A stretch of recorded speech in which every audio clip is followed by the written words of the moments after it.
అంత ఖాళీగా ఉన్నారు ఏంట్రా? పని పాట ఏం లేదా? ఏంటా మీన్స్?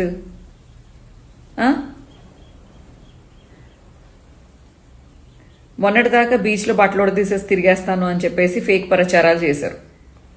ఎక్కడా నేను నా అఫీషియల్ పేజ్లో అలాంటి మాటలు నేను మాట్లాడలేదు. అండ్ నేను ఏదైతే వీడియోలు చేశానో, అంతకుముందు ఏమైతే పోస్టులు చేశానో, ఏమైతే లైవ్లు చేశానో అవి అలాగే ఉన్నాయి. ప్రతి ఒక్కటి ఏది డిలీట్ చేయలేదు. అండ్ ఇప్పుడు ఆ వీడియో పక్కన పాడేస్తే, అసలు బీచ్లో బట్టలు తీస్తాను అనేది పక్కన పాడేస్తే, ఇప్పుడు మళ్ళీ ఇంకొకటి నా మీదే.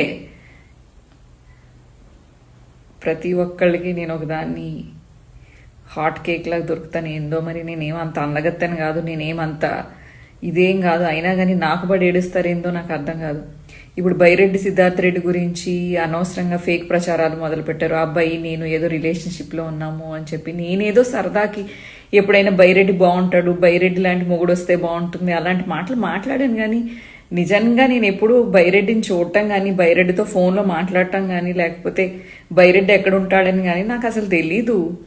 ఇప్పుడు నా జీవితం గురించి నాకేమి భయం లేదు, లేకపోతే బాధ లేదు, లేకపోతే ఫ్యూచర్లో అయ్యి బాబోయ్ ఇలాంటివి ఏమైనా వస్తే నాకేమైనా పెళ్లి కాదో అలాంటి భయాలు కూడా నాకేమీ లేవు. తెగించినోడికి తెడ్డేలింగం అన్నట్టు నా జీవితం ఆల్రెడీ అయింది చాలు, ఇంకా ఇంతకన్నా అవ్వక్కర్లేదు.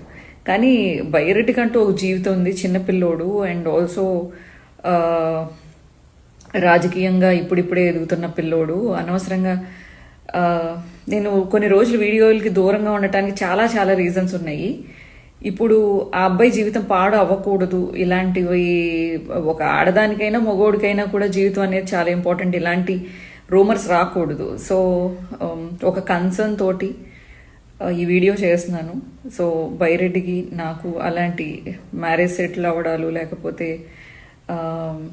రిలేషన్షిప్లో ఉండటాలు, ఇలాంటివన్నీ ఫేక్ ప్రచారాలు మానుకోండి. పని లేకపోతే పని చేసుకోండి. అది కూడా అది కూడా చేయలేకపోతే భగవంతుడిని ప్రార్థన చేసుకోండి, చాలా చాలా ఉత్తమం. లేదా ఏదైనా అనాథ శరణాలయాలకు వెళ్ళి, వృద్ధాశ్రమాలకు వెళ్ళి ఏమైనా సేవలు చేసుకోండి, పుణ్యం వస్తుంది. అంటే ఉన్న మాటలు మీరు అనండి. నేనేమన్నా తప్పుగా మాట్లాడితే మీరు నన్ను తిడతారు, అదంతా నేను తీసుకుంటాను. కానీ ఫేక్ ప్రచారాలు చేయకండి. మీరు రాజకీయంగా నేను ఏమైనా మాట్లాడినప్పుడు నన్ను తిట్టండి. ఆపోజిట్ పార్టీ ఏమైనా రాజకీయంగా ఏమైనా మాట్లాడితే నేను తిడతాను, అంతవరకే చాలు. కానీ అబద్ధాలు సృష్టించాల్సిన అవసరం లేదు.